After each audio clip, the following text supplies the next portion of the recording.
Namaskar, and a very warm welcome to all the aspirants. I'm Faculty A. And I'm Faculty B. Today, we are diving into a topic that is absolutely critical for your GS3 paper, India's growth story. But we're going to look at it with a lens that can really elevate your answers. That's right. We'll go beyond the headline success of poverty reduction and explore a much deeper issue, the rise of what's being called a vulnerable middle, and this concept of a mobility trap. So, let's begin with a story we all know. And it's a great story, no doubt.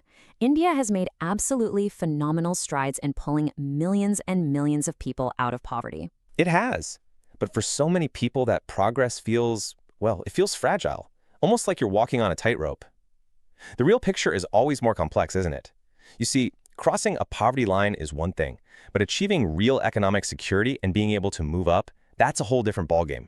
And this is where the idea of a mobility trap really starts to make sense. All right, let's first lay out the official story because it's important. The progress India has made against poverty is a huge national achievement, and the numbers behind it are really quite impressive. And the scale of this is just staggering.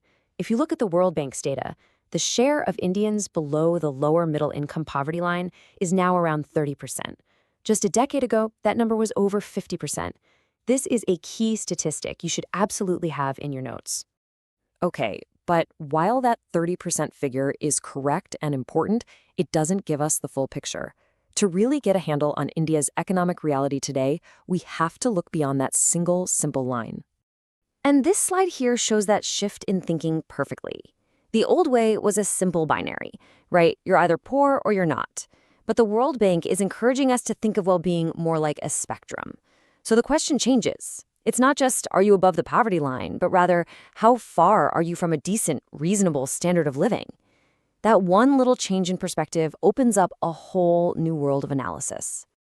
And this leads us to a crucial term for your mains preparation, the vulnerable middle. This describes that massive group of people who are no longer poor by definition, but they're stuck. They're stuck in a world of low incomes, economic shocks, and very little chance to move up. They aren't poor, but they are very, very far from secure. So the big question is, why are so many people getting stuck here?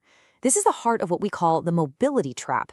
And to understand it, we really need to examine this broken or fractured link between the country's overall economic growth and the actual financial well-being of its families.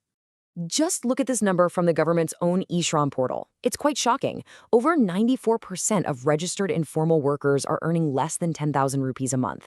I mean, just pause and think about that. On that kind of income, how can anyone save? How can a family afford better schooling for their kids or handle a medical emergency? This constant precarity is what keeps them trapped. Exactly. And it's not only about low pay, it's about the very availability of good jobs. Get this, between 2016 and 2021, even as the economy was growing, our manufacturing sector actually lost 24 million jobs.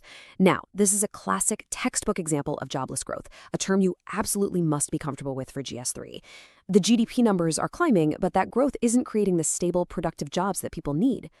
This quote really just says it all, doesn't it? The link between growth and income is not just weak, it is increasingly fractured. It's the perfect summary. It's a very analytical and powerful statement to use in an answer. Growth is happening at the macro level, but the pipeline that should be carrying that prosperity down to households, it's broken. And this fractured link is leading directly to deepening inequality. The benefits of growth are getting concentrated at the very, very top. Let these numbers sink in.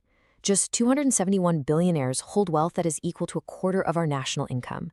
At the same time, the top 1% of the population is capturing over 22% of it. When wealth gets this concentrated, it's almost impossible to have broad-based shared prosperity.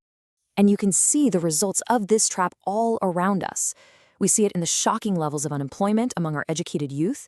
We see it in household savings falling to just 5% of GDP. And we see it in our persistent struggles with basic human development like child stunting. All of these are symptoms of the same core disease, extremely fragile family finances. Okay, so this is all very interesting, but the real question is, how do you take this analysis and use it to score more marks in your GS3 paper? Let's get really practical. Let's quickly go through this. When a question asks about inclusive growth, don't just give a definition. You should discuss the vulnerable middle as a prime example of non-inclusive growth. Absolutely. And when the syllabus mentions employment, your answer will be so much more nuanced if you talk about the mobility trap and use that manufacturing data to explain jobless growth. Right. And stagnant real wages? That's a perfect point to bring up when discussing the effects of liberalization on the economy. This table is basically your roadmap for applying these concepts in the exam hall. So when we pull all of these threads together, what does it tell us? It really helps us frame India's new development challenge. We need to move beyond the old ways of thinking about economic policy. The main policy goal now can't just be poverty alleviation through welfare schemes. It has to be a three-step approach. First, we have to fix that broken link between growth and mobility. Second, that means we need to focus on expanding productive employment. Not just any jobs, but good jobs. And third, and this is so important, we must have mechanisms to ensure that when companies become more productive, their workers see that gain in their paychecks. That's the new agenda. So we want to leave you with this final, powerful thought. This is the kind of framing you could use for an essay or something to ponder for your personality test. This central question for all of you, as future policymakers and administrators, is no longer just about counting how many people cross the line. The real question is whether our current growth model is creating a massive, vulnerable class of people who are stuck in the middle.